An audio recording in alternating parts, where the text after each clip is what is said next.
Welcome to Stone Soup Poetry. A lot of things are going on this week. Most of you heard of the passing of Jeff Taylor. There was a memorial as part of the Garage Poets Controverse series. I went to that. It was a short and sweet session, as most of their sessions are. Whether or not they're going to continue is another story. There is word, courtesy of Rich Boucher, that there's going to be another tribute this coming Friday as organized by the poet and publisher Matt Wall. And that'll be to try and attempt to raise money for Jeff Taylor's family. Jeff leaves behind a wife and three kids. Wow. And it's a lot to absorb, and hopefully the donations have been coming in. I'll send a link to the site as well. And that's all I feel like saying right now. We're gonna get to the open mic. The Rendenair 5000 wants us to start off hot and strong, so we're going to Mary Jennings. And no one's safe from the number one spot. Mary Jennings kicks off. Thank you, Chad. All right, I've written a third Twilight Zone poem, and this one is based on "It's a Good Life," which the episode which is written by Rod Serling and based on a story by Jerome Bixby. To cite the source of the poem, and I should also say current headlines. Yield to the boy. He wants his toy. He wants his McDonald's meal deal, and he wants you to have one too and say it's all good. Myopia is his way of life. What pleases him most is the law of the land. Defy him, and you're defunded and flown to the cornfield with no air traffic controllers to guarantee you a safe landing. He wished them away too. When he eyes you, you're a toad cast in the fire later, or a baby chick in the blender, which he will feed to his favorite predators. A little boy of very few years shouldn't hold this much power and fear over the adults who have worked hard and earned their pleasures. Now they are prisoners to his pleasures, and he regulates how they will live. No cars, no electricity, no singing, no climate change, no vaccines, no DEI, no open borders, no gender fluidity, no wokeness, no protections, no entitlements. It's a good life, even if the crops are dying. Only he will define what is good, and you should be of the same mind if you don't want to disappear into the vast cornfields. Thank you.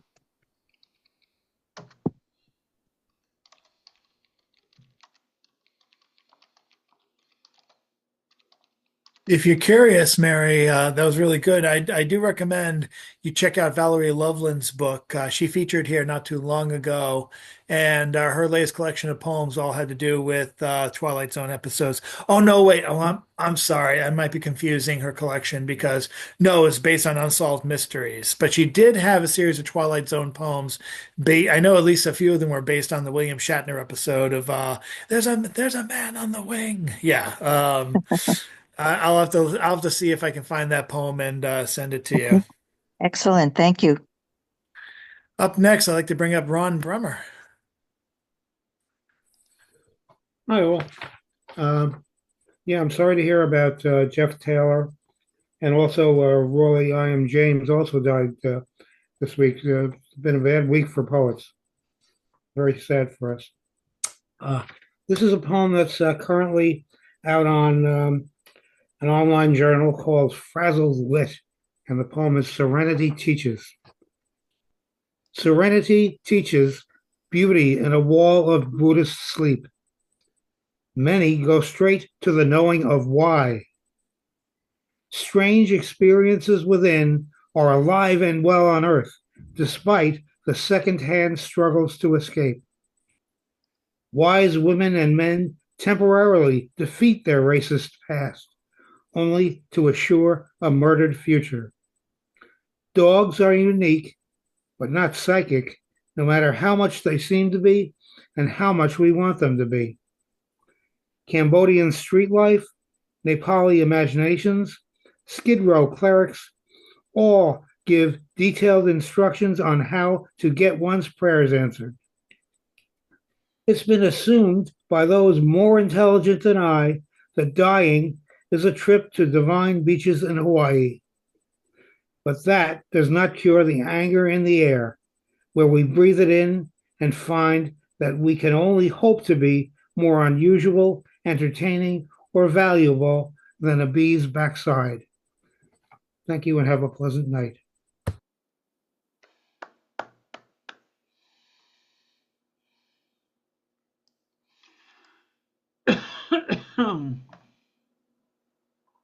I just sent a link for the site if you care to make a donation for the Taylor family.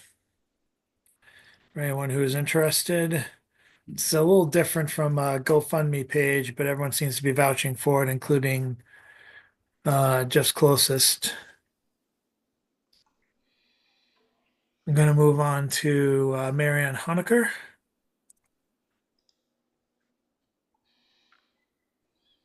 I'm going back to reading the Golden Shovels. This one is based on lines from Kaveh Akbar's Soot, from Calling a Wolf, which is an excellent book. You should all read it. The Knife. I still get the urge to pray sometimes, to praise. Blackberry jam is close to God, I'm sure. She pulls holiness in it, becomes more concentrated in its black jewel. To our senses, she arrives on earth. The smell of roses, the preacher disguised as a round man bursting with disdain, as disdain he receives. We are like rust, sticking ourselves to what's shiny, chewing until it's pocked and brown, dulling it away, beauty consuming it till it's gone. A virtue or a vice can be a thick chain. Does she want us chained? Or merely a link, smoke-like, between us? Or bound like a fence, one holding hands with another? Or afloat in her vastness, a mariner's devotion? Or should we take up the knife? I climbed the mountain path, rocky and long. I huffed out pleas as I rose. A while ago, I prayed, thought of others, cried their tears. I looked at the ceiling. In basements I lived, in tottering tenements, sometimes in comfort. I sealed windows against heaven, her breath over the inlet. Because I wasn't happy, I wasn't holy. I have seen the Dalai Lama small, wanted to swim in it like the sea, wanted to know its peaks and hollows. When the old Pope smiled, I felt the same distance. I took my paring knife and cut, so I fell into the ocean of unknowing. To fall down like this is to fall up, the earth itself a holy being. I drowned. I knew little. Floating I knew, and slipping under, losing myself. The pathless ocean under stars seemed a way. I slogged through snow hip deep, searching, through pleasant wooded path by the golf course. The difficulty didn't matter. I am soot, darker than the sun can pierce. And to the bark sun seeps, but not in crevices. The darkness runs through them like rivers. Leaves seem to soak all the light into each vein. It is one tree and holy, but I drown still. I walk with the frayed end of rope I took. I find the light here and there through the years. The lozenges of sun on sea, upon the lighthouse their ghost, glittering landing. The mule of a kitten, its sharpness. The angel's wings severed, inert on bloody ground. Each warm, soft body I've lightly embraced. 2 bobcats follow me, and their sights hold me. 2 crows adorn a winter tree. Sadly, my 2 selves stare at each other. With my knife, I cut and grafted myself. The white sun dropped shattered light and gentleness. I'm picking up the translucent shards of shine. I'm becoming a self, a someone, and a brutal seasons the years delivering. I am at the crossroads of a tragic wreck. It is now, it's the latest breaking news. Someone could be dead. It could be me. Saw into that toughest rope with a dull knife takes bravery like that of a child. That's all. Thank you.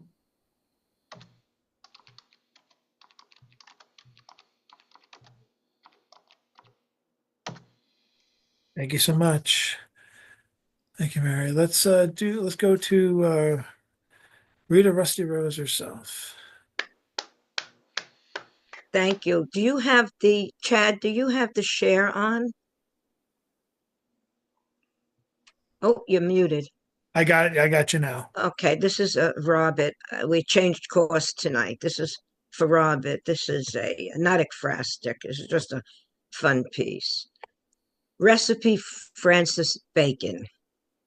In skillet, sizzle thick, homoerotic dark slabs, mix with an oily impasto of banana yellow, glowing orange and pomegranate red. Fry on medium heat. Careful not to splatter against walls and doors as it browns. Let out a visceral, tormented yell. Bacon! Bacon! Slice a rack of beef, add potatoes, popes, twisted limbs, eggs, and gnawing lovers, spoon in drops of blood, salt, turn until crisp, let out a visceral, tormented yell. Bacon! Bacon!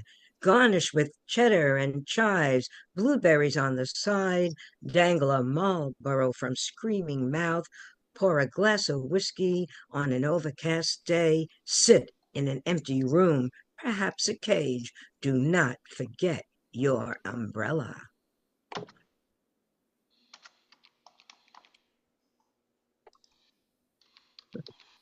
Bacon, bacon. And now we'll go over to Mr. Richard Spizak, who if you're not hooked up to his Facebook, you should definitely hook up to one of his 2 Facebook pages because he has not been quiet or lax with the recent days of insanity going on. So take it away, Richard. Thank you, sir. I'm going to avoid the political completely tonight. And if you believe that, I have a secret message that I'm going to put on a public server so that everyone can, enjoy it. Here we go.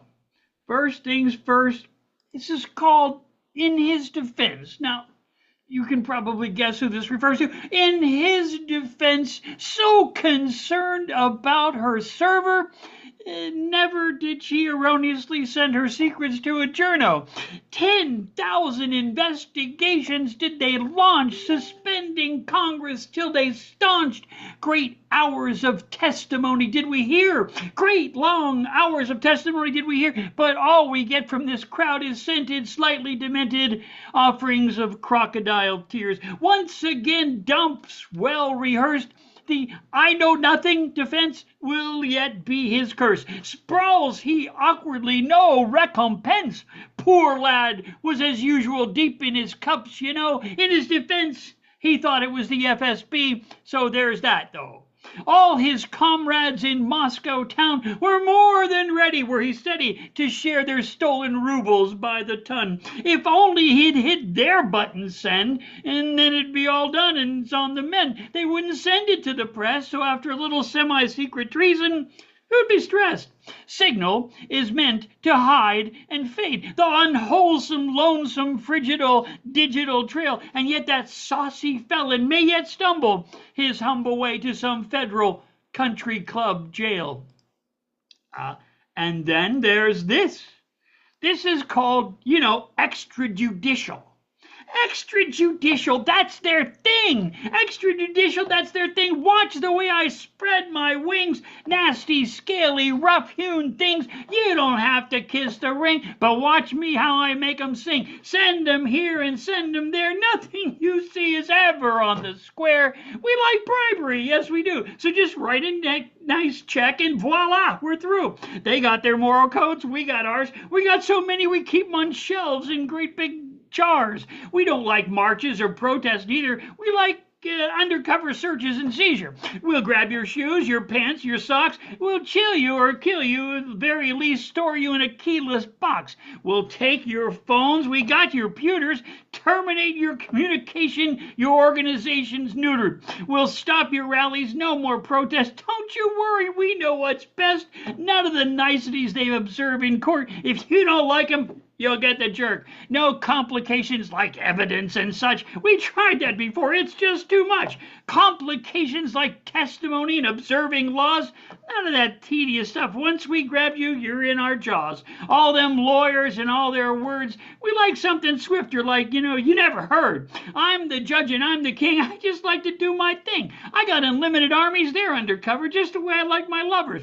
And if you don't like what they've heard us to say, well, that's enough for me. Disappeared and they're gone. Good day. Extrajudicial any way I like, because if you don't like it, you can take a hike. And then one last thing for your amusement. This is my little special tribute to the boys, the muskrats, the Doge kids, those teenage mutant hackers. So this is called the Cosmic Comic Bunch. They thought no more about it than a broken spoke. It's all just wheels or maybe gears. Either way, I like the yields. One can always hope. Subtract a few from over here. What's it matter? Gee, a liberal tear? Sure, maybe sometimes later when things go boom or maybe crater. No big deal, no fretting. We'll just be getting another staffer. And what's that I hear? Maybe laughter. No one expected this myriad ineffective judicial rejection amid the fetid feral injections. Maybe the nuclear bomb too might need oversight and require inspections even late at night. A second shift? Hey, that's too bad. Ah, shucks, let her rip. The wife of my life, let me sharpen my neutrino knife. There are indeed some places that robots never stoop to go. No, not a lawyer, no. Do you remember Fukushima or Chernobyl or the mighty 3-mile Y-land? So maybe it's not your scene, though, but no time for the ripper stripper die is cast. It's time for Jim Beam once at last. And who's excited? Well, it isn't us. We got our Diet Cokes and Doritos. Maybe now with a little radioactive dust on our pizza crust. What's the fuss if it all goes boom? No biggie, son. We'll just get another room. Except when every door seems to lead to another lead line glowing nuclear doom or something other. Some babies will starve, but that's okay. They'll stop their wailing and at lost darkies will just go away.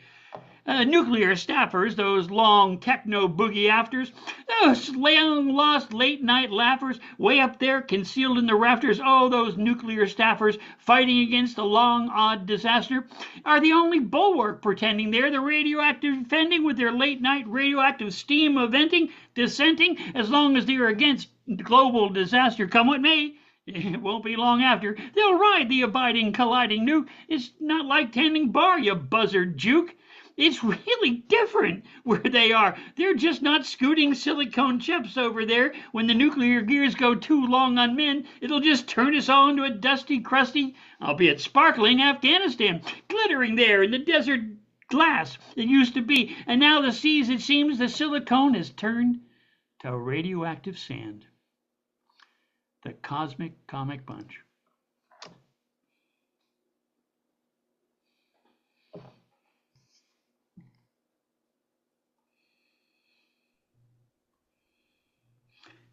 I hope Thank you you, all Richard.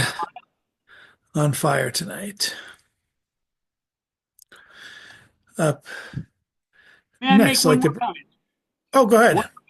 Next week, if time and authorities permit, I have a little skit that I would love to have us indulge in. It takes about 6 or 7 players, so it's a little demanding for tonight's crowd. But just in case you're interested, got a little skit about something happening at Trump Town. So be warned. All right.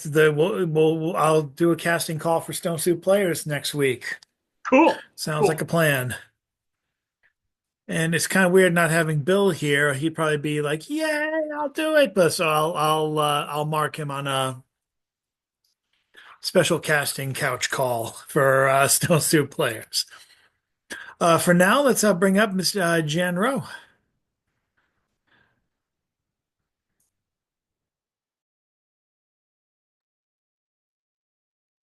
Hi.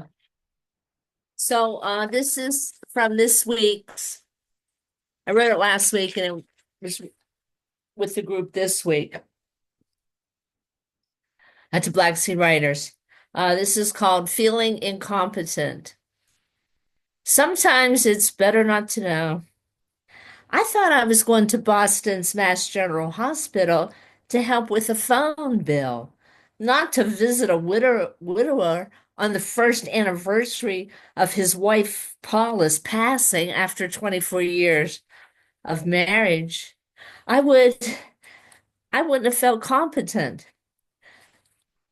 I thought I was a stagehand in Richie Berman's latest play and was looking forward to being a stagehand.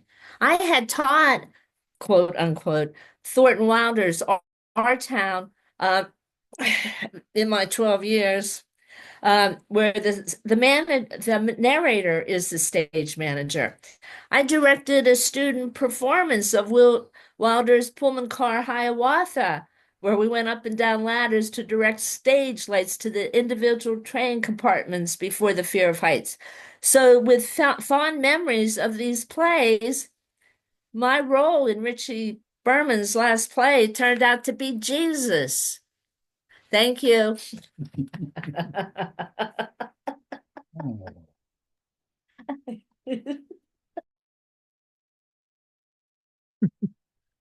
Thank you, Janet. I'd like to see if Shannon O'Connor is willing to read tonight. Saw you at the Monday Yeah. Tribute. Oh, there she is. I'm here. Yes, I just met Jeff Taylor recently, and I've been going to Controversial the past few months.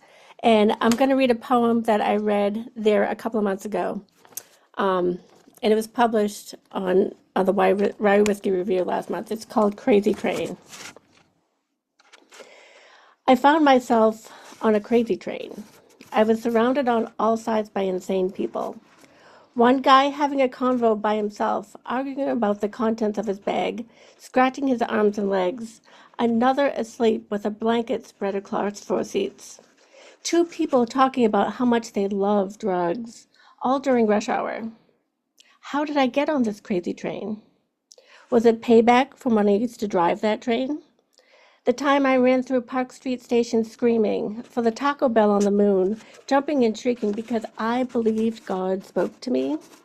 Or the times I would wear a hat inside out talking to my imaginary friends until I got to my stop and pretended I was sane? I looked up Crazy Train. I knew it had to be a thing. It's a song by Ozzy Osbourne. I was never a fan, not into metal, but I knew the song. From deep inside my psyche, I lived on the crazy train. All those people that day, they surrounded me, all nuts like I used to be. I wanted to yell at them to go to the doctor and get their meds. I know it's not easy. But for the grace of God, I have a job with health insurance that allows me medication. I work in psychiatry. But if I didn't, I would be just another passenger on the crazy train, another lunatic with no brain. Not anymore, not me. Last stop, get off the train, go home, take my pills, go to sleep, dreaming of mountains and trees.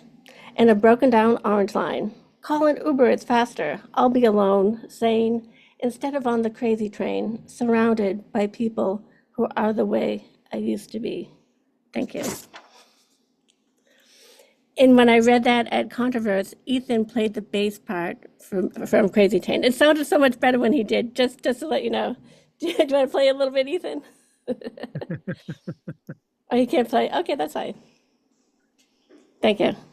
If you're interested, Shannon, I have submitted a probably a more suitable for adults our age now version of Crazy Train, albeit performed by a clown called Puddle's Pity Party, who you might Okay. have seen on America's Got Talent. Uh-huh. He does a lot of cover music. And he actually did a chillin' style version of Crazy Train, Uh-huh. which I highly recommend. Oh, good. Yeah, yeah. That's The good. links in the comments. But I do enjoy that poem, and Okay. thank you for being there Thank you. this Monday. And actually, this Monday was my first time at the controversy reading period. Mhm. As we speak now, there I think is I believe some kind of impromptu tribute going on for Jeff Taylor as Anna Jeffrey, her the co Jeffrey's co-collaborator for the Garage Poets and the Controverse is there right now. She just sent a picture on Facebook, and hopefully, when I find out more about the tribute on Friday, I'll be able to share that if Rich will let me. There's a lot going on. Nike Truth. Remninator would hate to forget, would be loath to forget you if you'd like to read. Yes, I would. Good evening, everyone. So lately, I have been thinking about Kwame Kilpatrick, and I've been wondering, where is that man at? And if you don't know Kwame Kilpatrick, he's a very, very infamous mayor of Detroit. And yeah, and this is a poem. It's in its rough stages that I'm working on, just thinking about him. It is currently titled Real Politicians on Capitol Hill. Gather all the senators up in their best seersucker and watch as they explain to the country that there is enough money for proxy wars, but there is not enough to abolish the homelessness problem. The appropriate calf leather Oxford or Italian suede mule is absolutely necessary for taking pictures with your constituents and colleagues. It can make or break your career, believe it or not. Don't underestimate the power of a classic silhouette as your ambassador negotiates with foreign representatives. You shave a few dollars off the food assistance programs for low-income families too, if it were you. Your state representatives needs to look sharp if they want you to forget why they raised the property taxes this year. Now, your mayor needed to crack down on that union at the factory last month.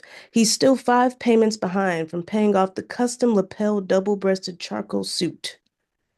Your 7th district representative's new silk pussy bow costs as much as the funds cut from the State Board of Education.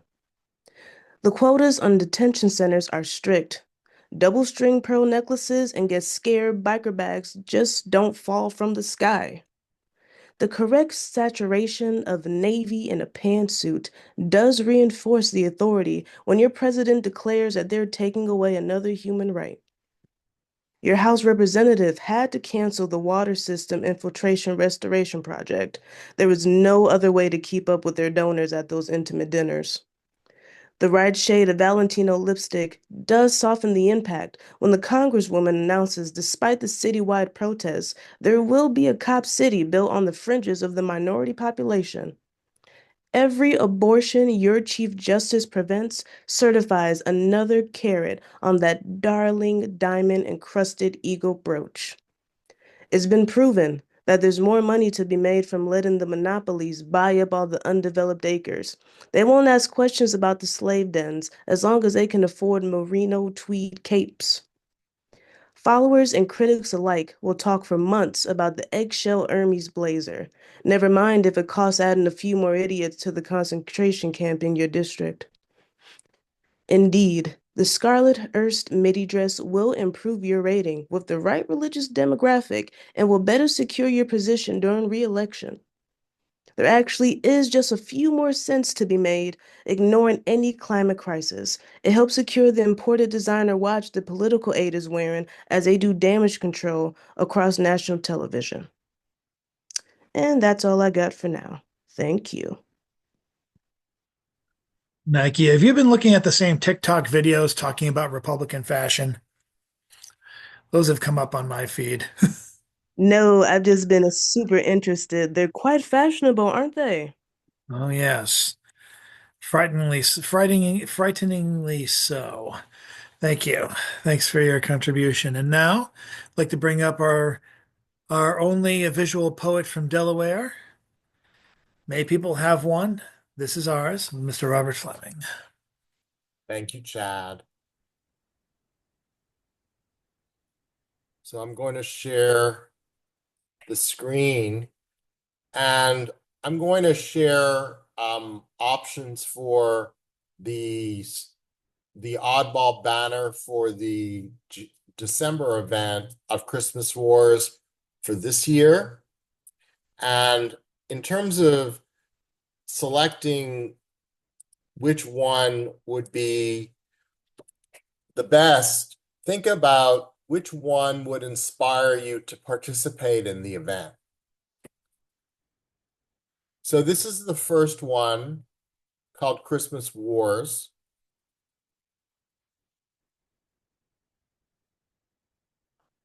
And this is the second one. And the third one is with Mary and Jesus before they arrived at the stable. And now this is the time when I'm looking for feedback for which one of these three images would inspire you the most to participate in the event. So I encourage you to unmute and to share what your favorite is, 1, 2, or 3. I'm going to sound biased because, I know you're using the photos of the decapitated elf heads or gnome heads that I shared one time online. But I love Banner too, and I don't know what other people. Yeah, okay, Nike agrees with me. I don't know if I'll let other people chime in and go mute.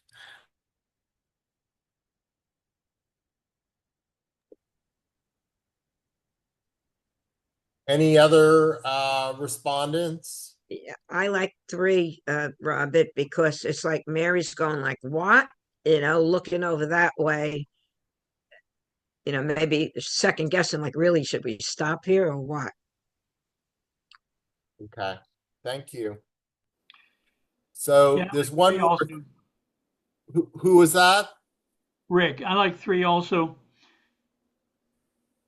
Okay. I just would put the 3 heads on sticks a little deeper in the shot, so that the relationship to that machine gun gives the machine gun a little more space. And I would have tilted the machine gun down just a little bit in the back. I know you're probably manipulating the image, and it's difficult to get all those kind of changes, but I think if you used Warp, you might be able to do it if you're working in an Adobe product. For some reason, I like 1. There you go. Problem solved. Okay, thank you. So let's move on.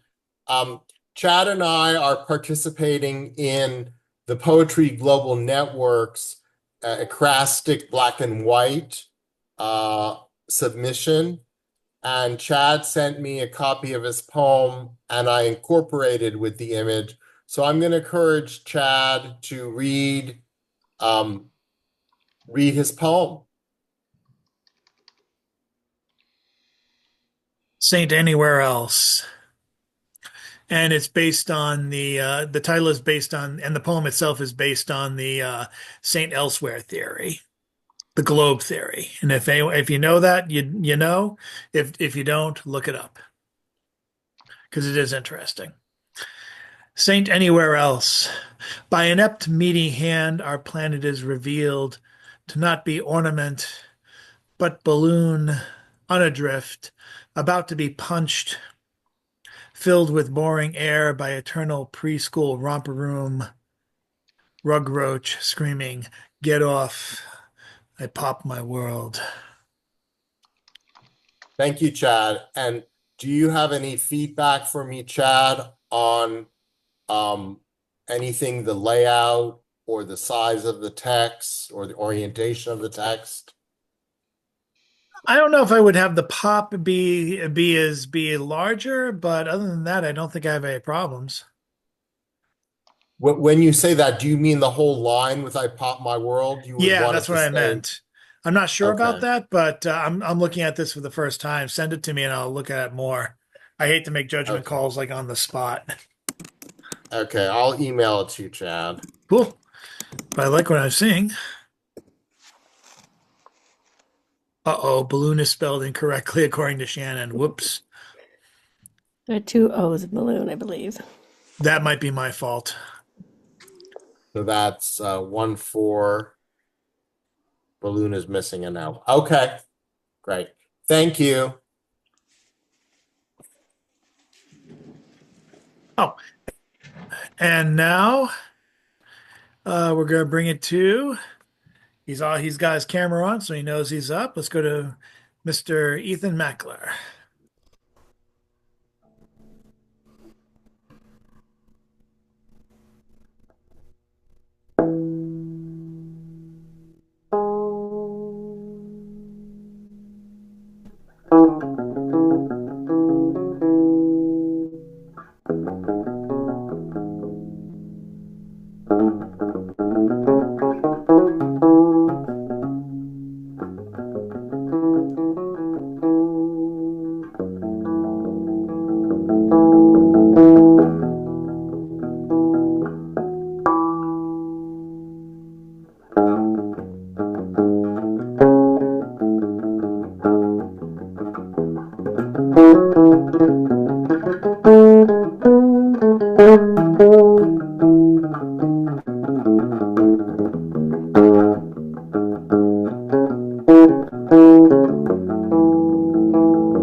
Thank you, Mr. Mackler. I usually close with James Van Lloyd, but he's going to be the penultimate closer, not the ultimate, because I want Rich to take part in this first round robin. So let's go to now Mr. James Van Lloyd. Check out his column, ready to go for Oddball Magazine for tomorrow morning at 11 o'clock. It's all one thing. Check it out. And here's Mr. Van Lloyd. Thanks, Chad. So I have a poem called Haley and the Dragon. This is called Haley and the Dragon. I wrote a poem for my youngest grandchild called Haley, Fighting the Dragon on the Arch on the Playground, about the naked imperialism that threatened us so even then when she was still little, but now the war, the world, a whole series of colonial genocides. I'm going into Haley's middle school to see her in Shrek the musical. And she had told me at her half sister's wedding that she wanted to be in musicals. And I know she's playing the part of, get this, the dragon, melded now from flashing, airy sky lizard to guardian of the princess, as I tell the ticket people, and go in to wait for her to appear in this long purple dress, looking like such a masked vision with the with three boys operating the giant dragon puppet, rippling and soaring up behind as she sings well, so well, my little granddaughter's so grown up. And let me just sing this song. Because we are one family,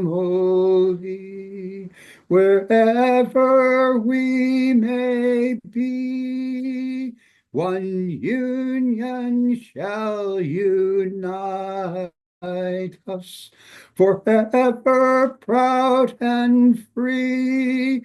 No tyrant will defeat us, no nation strike us down. All those who toil will greet us, the whole wide world around. Our siblings are all others, forever hand in hand, where chimes the bell of freedom.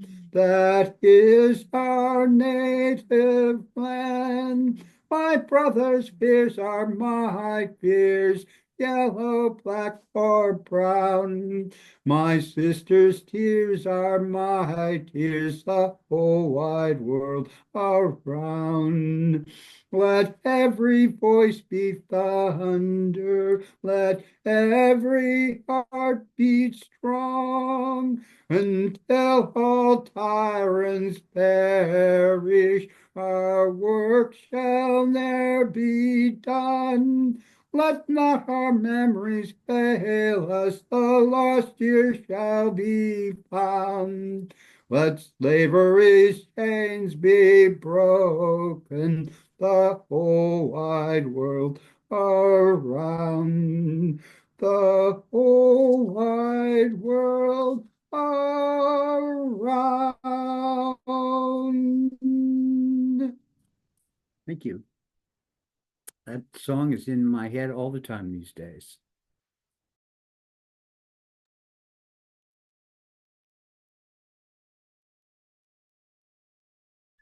Thank you, James. And arriving just in time to put the finishing touches on the first round of this open mic round robin. Let's welcome Mr. Rich Boucher. Hey, Chad. Hey, everybody. So this poem I'm going to share is a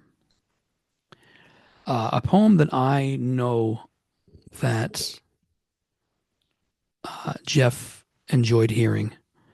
And I'm thinking of Jeff, obviously. And so this is my poem, but I know that he had enjoyed this one. And it's called Something's Got to Give.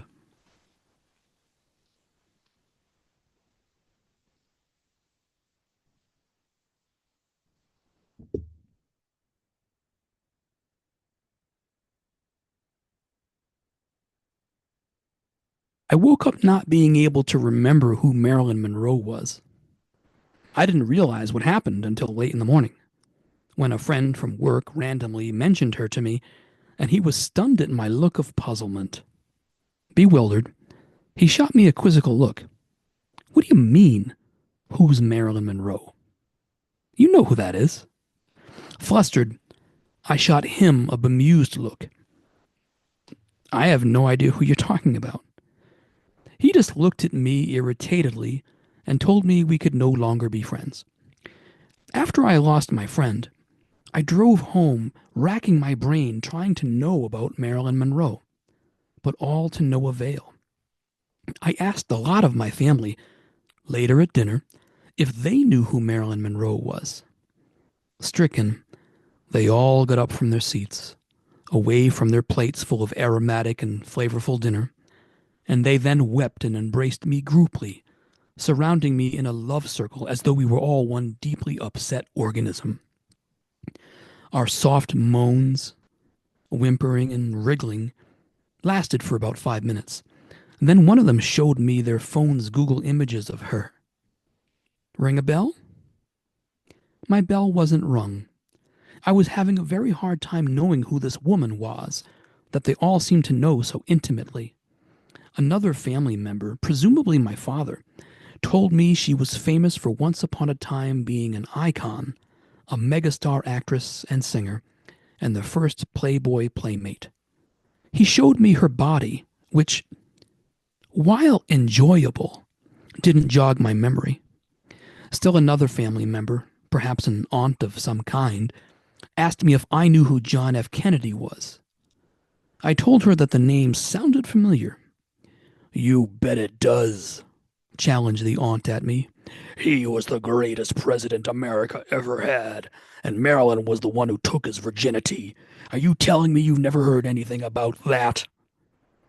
My eyes grew wide with fear, and I found myself with my back against a wall.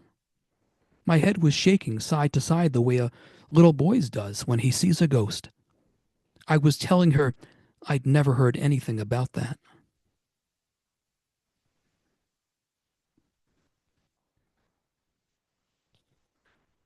And that's for Jeff. I love you and miss you, buddy.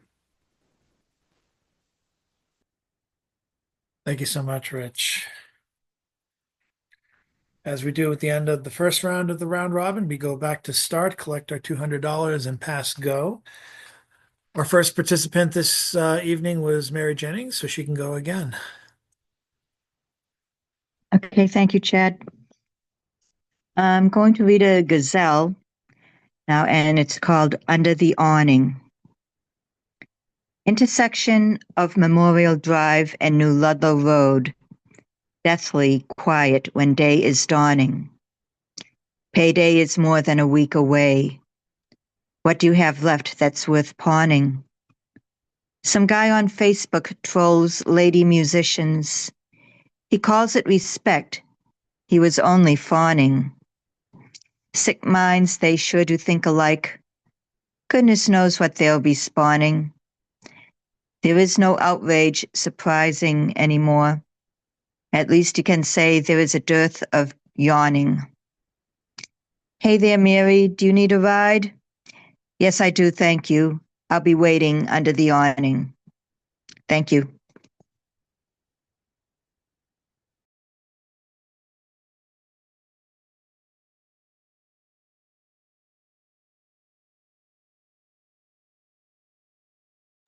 Turn on your Thank you, mic, Mary. Chad. I know. I send senility. Thank you so much, Mary. And let's go now to Ron Brandner. Oh, well, in the good old US of A, we say that March comes in like a lion and goes out like a lamb. But that is not true everywhere on this planet. For example, in Canada, March comes in like a moose and goes out like a grizzly bear. In Mexico, March comes in like an ocelot and goes out like an armadillo. In the UK, March comes in like a weasel and goes out like a shrew. Ireland is an interesting case. For most years, March comes in like a leprechaun and goes out like St. Patrick. But in leap years, March comes in like a young banshee and goes out like an older banshee. In Italy, March comes in like a Lamborghini and goes out like a Maserati. In Kenya, March comes in like a white rhino and goes out like a blue rhino. In Norway, March comes in like a fjord and goes out like St. Nicholas, shouting ho, ho, ho. In Austria, March comes in like a Strauss waltz and goes out like Sigmund Freud's couch. In Brazil, March comes in like a samba and goes out like girls from Ipanema. In Cuba, March comes in like Fidel's beard and goes out like a case of contraband cigars. In Greece, March comes in like Socrates and goes out like cups of hemlock. In Australia, March comes in like a didgeridoo and goes out like a billabong. And finally, in Antarctica, March both comes in and goes out like two left-handed polar bears. Thank you and have a pleasant evening.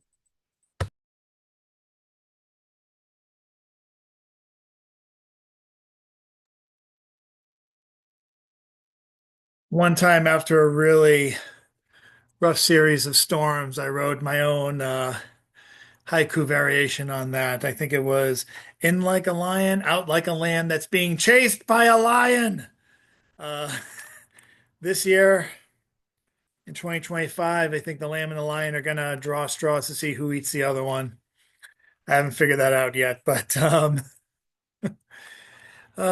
let's go now to Marianne Honecker.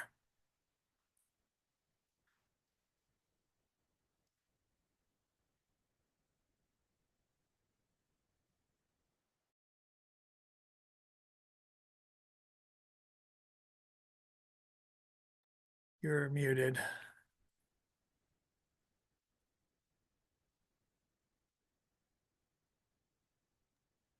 There you go. This golden shovel uses lines from Jory Graham's The Violinist at the Window, 1918, from Sea Change Poems. Winter's Narrow Passage. The leaf-bare trees staggered against sky. No, they are saying. When light does what light can do, giving them shadows darkest themselves, not remaining. The blue tinge of sky can make you think, yes, but it's not staying. With me, my treaded boots, what phrases I believe, they won't amount to a sentence again. The Hindus visit their buried god, too large to see all at once, for mine too much. Today they will see his sculpted ear. It has as much meaning as the whole. It died, my belief in one truth. To see clearly, do this. Make a study of one thistle, not the entire field. Accept smallness, then make a prayer to the God form of thistle. To me, a single tree is enough, blown open by light, scattered in shadow and shine. This morning I filled the cat's dish. It's all a form of ritual, of drifting up. I have my lined leather coat. It is cold again, and my crawl space something is crouching. We are all bigger in our dreams, and I'm waking a being with immense shadow cast off by our tiny limbs. The word my is merely functional, not true. My head a mirrored maze, so many cells, totally warped into monstrosity. I'll be empty, send my gaze out, and myself writing it. You are as impossible to know as God. And you see the way cars handle light, see it ricocheting off white as sky. The fallen leaves whisper across pavement, the whole forsaken. Like diamonds in the hardness of sky, warns you from this door, from trying to pass through. All of the doors you cannot pass through. It is time for a wool knit hat. This is when the leaf folds over, stem to head. It knows its own body. Time of snow, of being dusted in silence. What is mine? Where in me is the wisp of God, in the long dark, under the ice of winter's mind? We can't stand this, Paula. What it is, this time to fold like a leaf. Before hatched, there is only the soup of yolk, impatient warmth, waiting. Days are tallied, scored. It's time for gloves.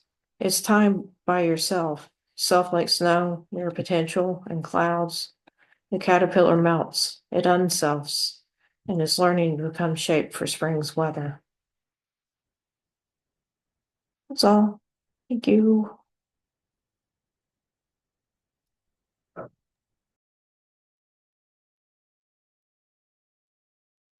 Thank you, Marianne. I'd like to bring up next Rusty Rose. Yes, thank you. This is Yonder. Way over yonder, Carol King pounds keys. Judy clicks her ruby heels, smiles wide as the valley below flies into a fervor over me. Sunlight livens, warms the coolest stars, shimmers in the flush of dusk, crossing canyons of clouds, oceans of well-dipped gulls.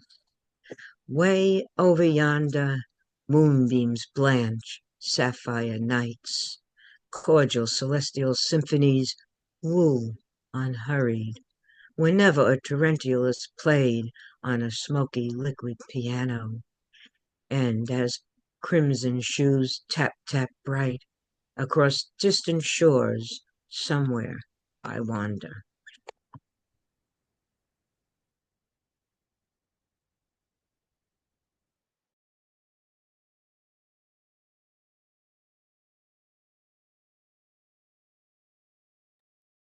Thank you, Rita. Up next, some more irreverence from Richard Spizak.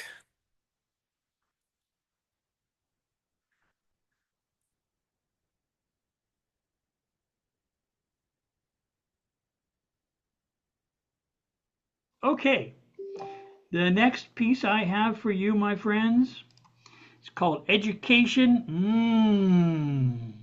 Studying history and loving science takes us away from blind myth reliance. Collecting honest data builds a life and drags us up from the miasma of single-cell pond life. Myth and legend have their place, but civilization and technology have their own special grace. The shift to uplift feels good and right. Well-trod footpaths and their recognition enriches our mental activity and improves our conditions. Threading through the waves of history reduces crippling erroneous assumptions and so many other miseries. While reading carefully the annals of science, we learn of many heroic actors and their experimental reliance. When we carefully stack the facts, we clear the troublesome rubble of those know-nothing hacks. Academe, admittedly, is far from perfect, but it is after all true that as humans that work at its science advancements are often opposed, as any honest reading of science history shows. As science inspires us, we may make progress daily. So in our high-tech encrusted lives, we might celebrate with our global brethren and sisterin gaily. Repeatable phenomena upon which facts adhere is one of the ways we grow a better future here. Collect the data, then decide, and by all means never let the fearful steer the ride. We may live surrounded by technology, but for science to progress, truly flourish, for human dignity, there need never be an apology. Thank you, my friends.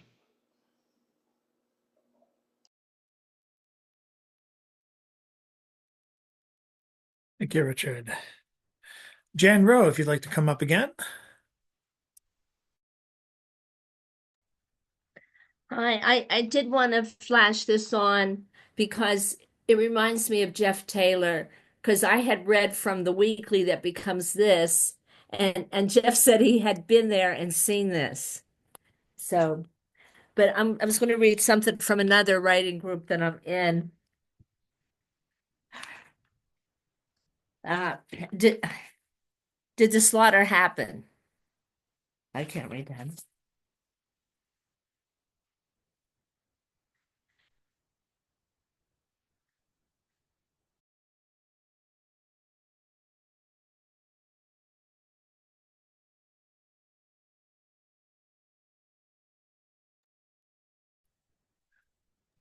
Okay.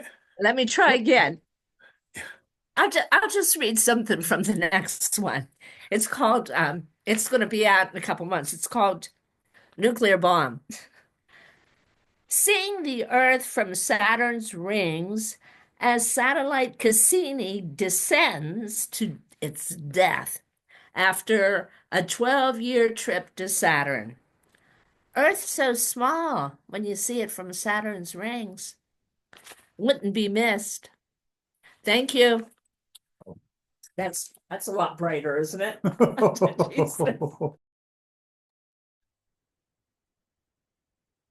Definitely a more chipper choice, Jan. And Shannon O'Connor, if you want to pop up from your idyllic scenery and go, whoa, there you are. Okay, let's. I have a standing desk set up so I can stand up and sit down, so I'm more comfortable. Nice. This is I'm reading my poem, my tribute to Kitty Dukakis. Kitty Dukakis orders coffee. One time, Kitty Dukakis stumbled into Starbucks and ordered a cup of coffee with a little steamed milk. She wanted to know why it cost so much, and I told her it was a misto, but she insisted it was only a small amount of steamed milk and we shouldn't charge extra. I wanted to tell her to shut up because her husband ran for president and she could afford 50 more cents for a misto. I didn't say anything but watched her palsied, shaking head as she complained, not realizing that privilege has its pitfalls, from one unstable woman to another, understanding that when we get older, we want what we want, and if we're used to getting it, we will complain if we don't. She paid the extra 50 cents and never came back to our store. I could picture her going into her local Starbucks, the employees succumbing to her requests. We cultivate familiarity, but rules are rules. Elitism doesn't grow everywhere, only where seeds are planted, and baristas who follow company standard don't have to cater to the Kitty Dukakases of the world or anyone else. Thank you.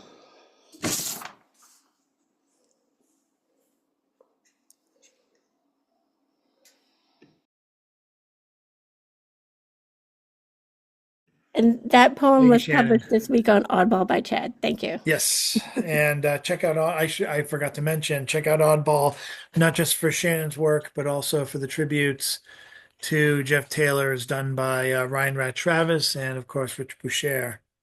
I don't know if any others are coming in the future, but maybe after Matt Wall's tribute this Friday, if that's still happening. I think you sent us information on that, Rich, but we can get to that later. Up next, I'd like to bring back Nike Truth. All right. This is an older piece called 94% Love Poem. Today, I bought 3 cups of spicy beef ramen because they sit during the week, sometimes, and await for the weekend. I've never opened the stuff myself, just the smell makes my body weep. But I know who they are betrothed to. Those thick feet pad into the cabinets and always adding hot sauce. They're part of my grocery list. It's just like spinach dip and mini ravioli. It's like forgetting my favorite juice. It's just not the same when it's not there. All it reminds me of that you're not here. And so we sit and we wait, waiting for those warm hands, waiting for the weekend. Thank you.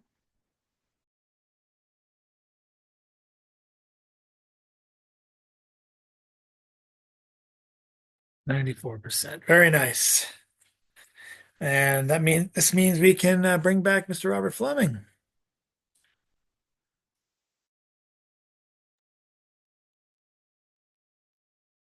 Good evening. I'm going to show another submission. This is to a magazine called Synchronicity, which I sourced because they nominate for artists for Best of the Net. And the theme is recovery. This first one is inspired by the flood at Noah's Ark. The ark was created with filters to make a wooden ark multicolored and to add motion to it. And the 2 prehistoric birds on the bottom were they had a filter called Liquify applied to it, which makes the birds appear surrealistic. The second one is called Chemotherapy. And the image in the background of a blue is what a cancer cell looks like. This third one is called Rain Over Hollywood, and it is a tribute to the recovery of the fires in Los Angeles, California, about 2 months ago. This fourth one started with just a line art created by a filter called voxel art, which makes an image look like Lego. And then this is the image. I applied a filter called pixel art, And this is a boy flying a kite. So it's focused on the location of where somebody might go to find recovery. And these are both the images. The left side is the original, the right side is the edited one. And this is the last one. This is a photograph I took, I'd say about 2-3 months ago, about 3 miles from where I live on the Atlantic Ocean in the winter. And I applied a filter called voxel art, and it created again a place of sanctuary. Somebody gave me the feedback that it looks like an image that would be created by Minecraft. And again, the image on the left is the original, and on the image on the right is the edited. So thank you for letting me share my submission for Serendipity, and I should hear by the end of April.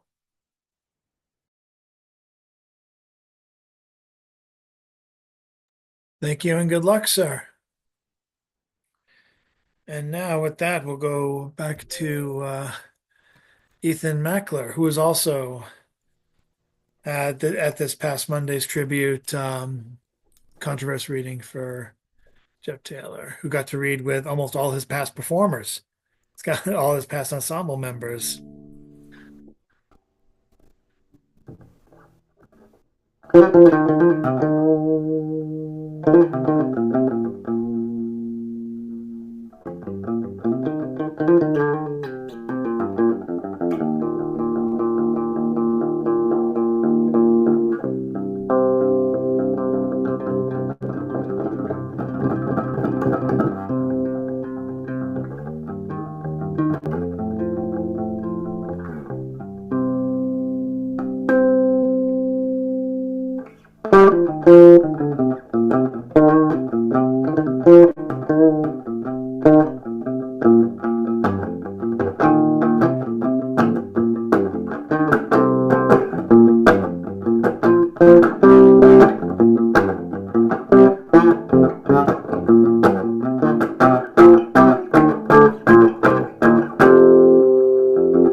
Thank you, Ethan.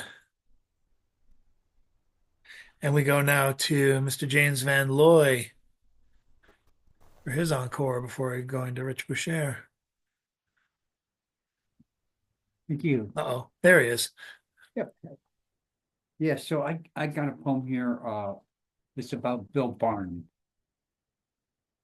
Called Labyrinth of Speed. So this was when I was still doing the Labyrinth workshop at St. Paul's down in the Crypt Hall, Sproat Hall.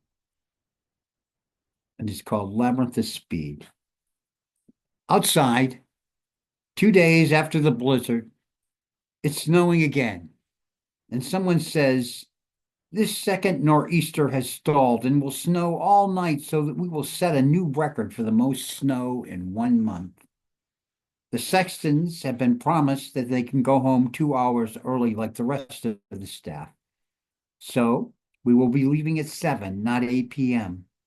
However, by 6:30, I'm still the only one present and have already meditated as long as I can and done a whole litany of stretching and calisthenics when lo and behold, there's little Bill tottering down the stairs from the dim back area of the stage saying, I'm late.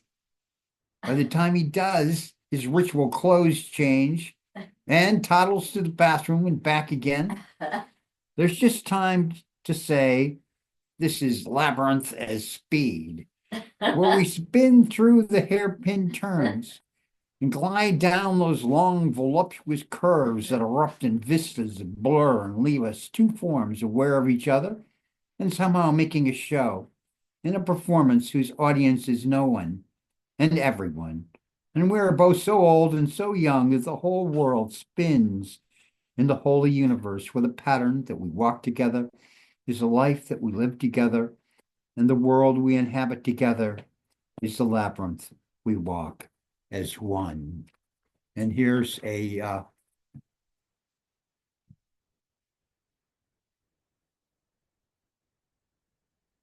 quick song. We're not the good guys. They didn't want to do it. We didn't want them to do it. They're not the good guys. I guess we always knew it. You know, they always knew it. They were so slap happy sometimes. They seemed so rad. But there were times, dear, you know, they were so bad. They made us cry so. We didn't want to do it. We didn't want to do it. We need some love, that's true. Yes, we do. Indeed, we do. You know we do. Give us, give us, give us, give us what we cry for. The brand of revelation, revolution that we could die for. You know they made us love them. You know they made us love them. Thank you. Them, of course, is, you know, that is now themselves. Thank you. Thank you, James. And up next is the person who knows about the possible reading slash fundraiser going on this Friday. He gave out the email to as I hate Matt Wall at gmail.com. Matt Wall, I believe, is in the West from the West Coast. He is a writer, artist, publisher, and up until recently podcaster. So Yes. he definitely has the equipment and the tools and the talent to get this done. Email him at ihatemattwall at gmail.com for more information, and I'll paste the images. I'll paste the image, not the image, but the website that you can contribute to, whether or not you do plan to come to this reading. But for now, let's go and finish things off with Mr. Rich Boucher. Thank you, Chad. And yeah, so by the way, on that note about the fundraiser slash reading tribute to Jeff Taylor, to my understanding, details are still being kind of pounded out over on Matt's side. Yes, Matt's a Californian poet, good friend, great writer, a big supporter of us independent poets trying to just do our thing out here. And those of you know he's been publishing a magazine called The Blood Rag, publishing pretty fierce work there. I don't say that to pat myself on the back. I'm talking about the other poets in that publication. I heard from Matt today, and I think I got to reach back out to him to find out. Thank you for that link, Chad. What details or what he might need as assistance for me, if any, for something going on potentially this Friday. That's my understanding is what he wants to do, where we would have, we'd be reading one of our poems, but then also something of Jeff's. And I don't know if it's been read here tonight, but I wanted to read a poem by Jeff that I published in a literary magazine called Bombfire several years back. And it is probably my favorite poem of Jeff's. And I just wanted to say too that before I read it, I just wanted to say thank you to you all. I'm grateful for all of you. This is hard, and in this weird electronic way, we've got community and fellowship. So, and I thank all of you for you. This poem is called "I'm Not, But I Am" by Jeff Taylor. I'm not campaigning to be president, but I'm building my library. I'm not the founder of a social network, but I'm wearing a hoodie. I wasn't born with a silver spoon in my mouth, but I talk sitcom philosophies. I'm not a spy, but I'm chain smoking. I didn't go to flight school, but I'm a stoner. I didn't find God, but I married my best friend. I'm not a cult leader, but my children love me. I didn't consider myself an alcoholic, but I over-celebrated every minor holiday. I didn't create change, but I'm listening to podcasts. I'm not the heavyweight world champion, but I beat myself up. I didn't make the All-American team, but I know how to play the game. I'd make a terrible waiter, but I'll bring you what you ask for.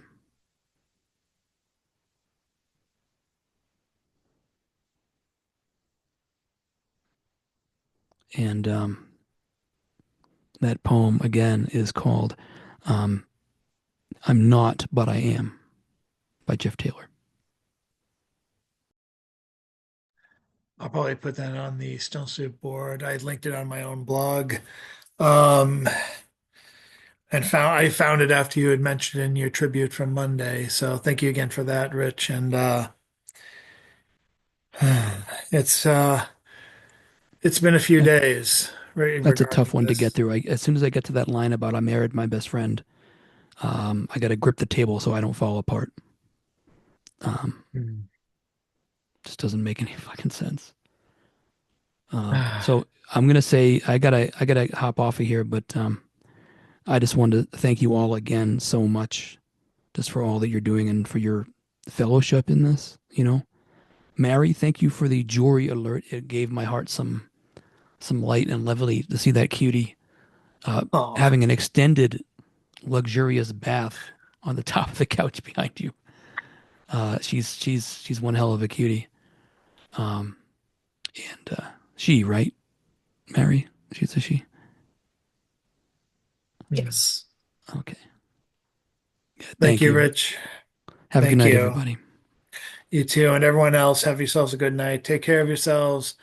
I'm checking up on the poetry community that hasn't even been here for a while. A lot of things are going on.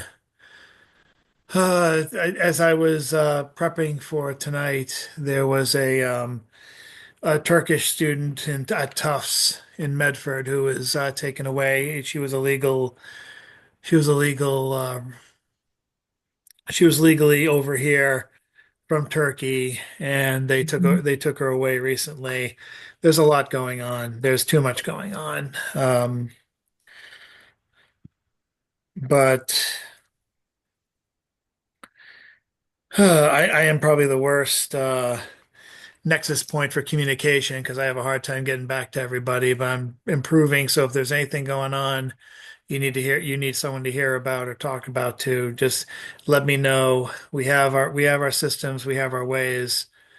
Get in touch and we'll do our best. And with that, thank you guys very much. Take care of yourselves. Take care of somebody else, please, and have a good night. Do your Good night. best.